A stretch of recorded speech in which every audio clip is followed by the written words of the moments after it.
full. There we go. Okay. We are officially recording, but since I'm just recording my screen, we won't see you. Don't worry. All right, so this picture here before, this is our clavicle. Your clavicle is also your collarbone. Your clavicle attaches your arm to the rest of your skeleton. I never give you a picture of a clavicle on a quiz or a test because all I really need you to know is that it is a clavicle. Right? In this case, this is your left clavicle because this top view here, this is looking at the clavicle from the top down. Right? And your clavicle always curves posteriorly or towards the back. Right? So this would be looking at it from the top down. This middle picture here, this is looking at it from the front as if it were in the skeleton with the way it's supposed to be. And then the bottom picture here is looking at the clavicle from underneath. Okay. This side over here, on the left side of our picture, this is the sternal end. It is that sternal end that is going to attach to the clavicular notch on the manubrium of the sternum. That's why it's called the sternal end. I will show you the clavicle here under the camera, okay? And we'll take a look at that notch and we can look how it fits into the clavicular notch on the sternum. The other end here is called the acromial end. Acromium is the anatomical word for shoulder, right? So this is the acromial end because this is the end that comes out and helps form the point of your shoulder. It attaches to the acromion process on the scapula, which we will talk about in just a moment.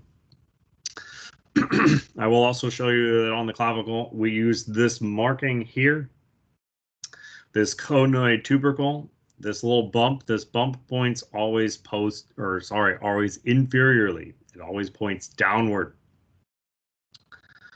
Right, so that's a way we can use to tell the top side of the clavicle from the bottom side of the clavicle, and then once we know top from bottom, we can orient right and left. In this case, this is a left clavicle, right? Because you can feel it on yourself. It curves backwards.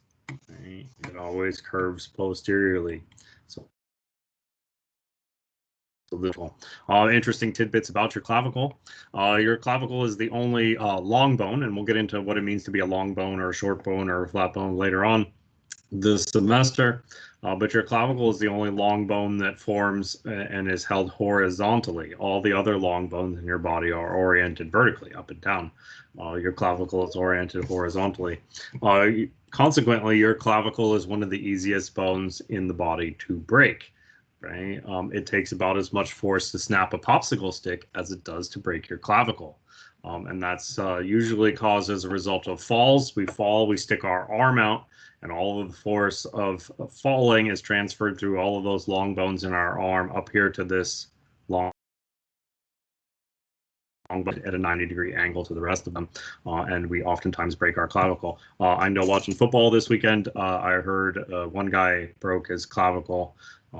At least one. So I don't remember who it was, but I remember hearing a report of somebody breaking their clavicle in one of the various games I was watching.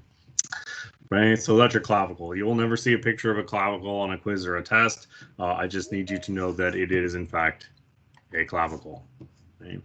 All right, the main one that we want to talk about today is the scapula. So this is your scapula. This is your shoulder blade. Right, what you would normally think of.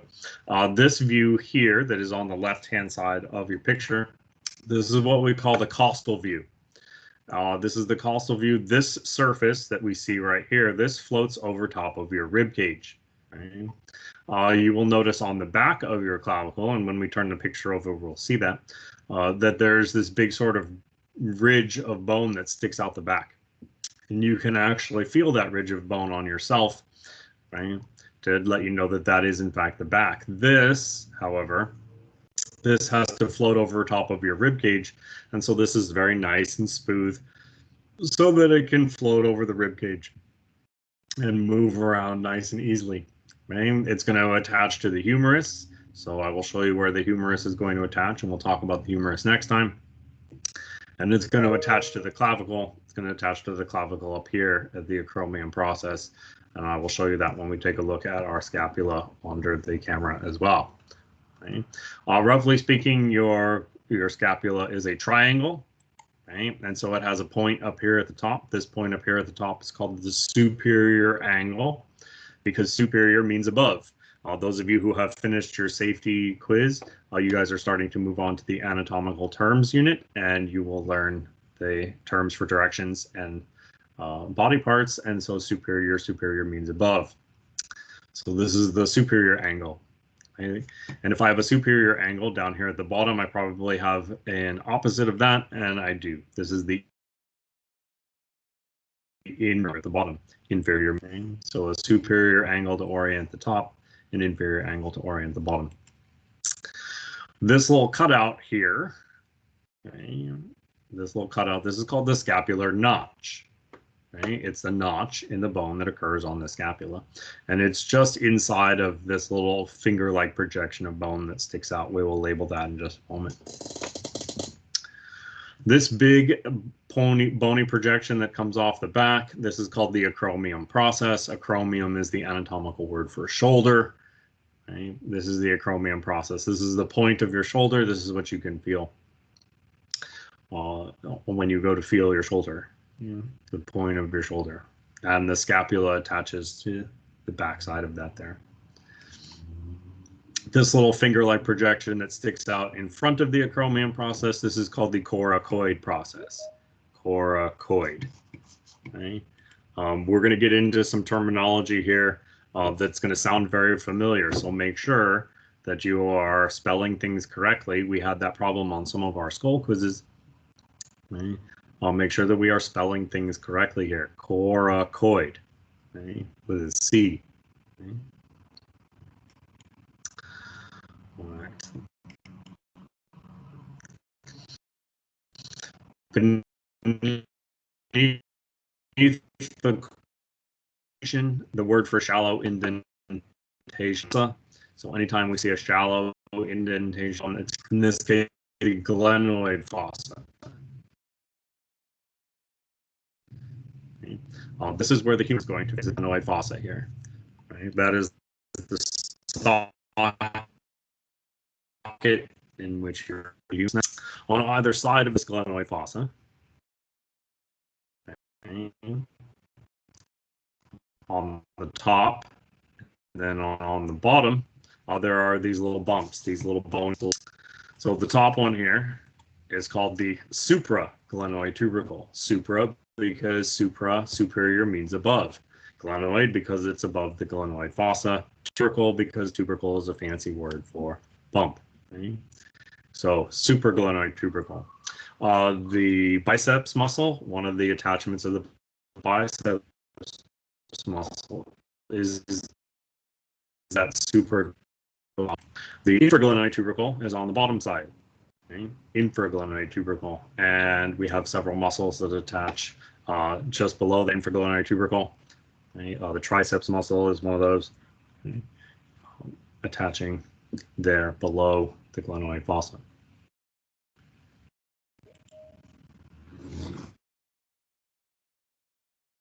Right? Oops. Went too fast.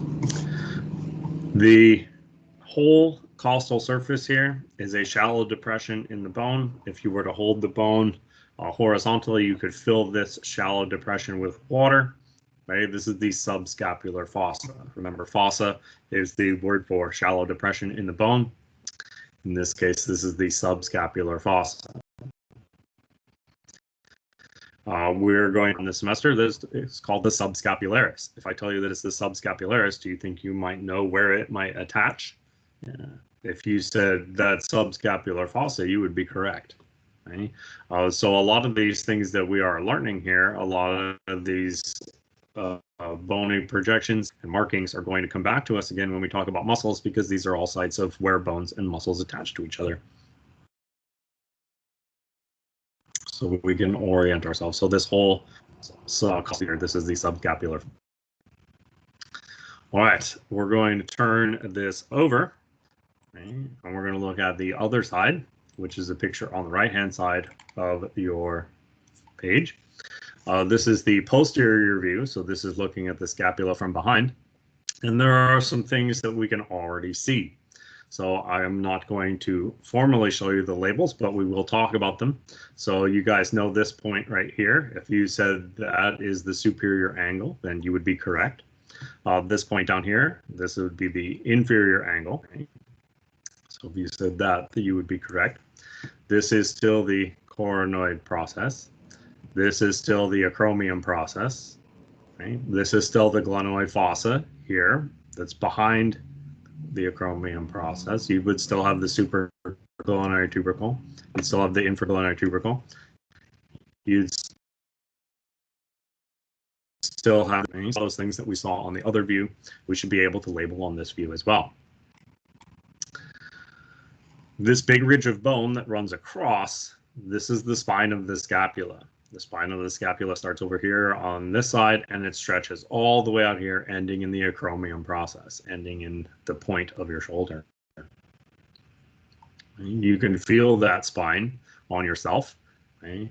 If you start feeling here, you feel your clavicle, then you can work your way backwards. It's soft and squishy because that's muscle. You go over top, right? And then you come to this ridge of bone that runs across the back of your shoulder there. That is the spine of your scapula. The top part here, remember your scapula is a triangle. So this top edge here, this is called the superior border.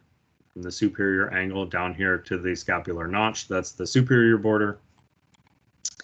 This border here on the right-hand side of our picture, this is the vertebral border, because this is the border that faces the vertebral column.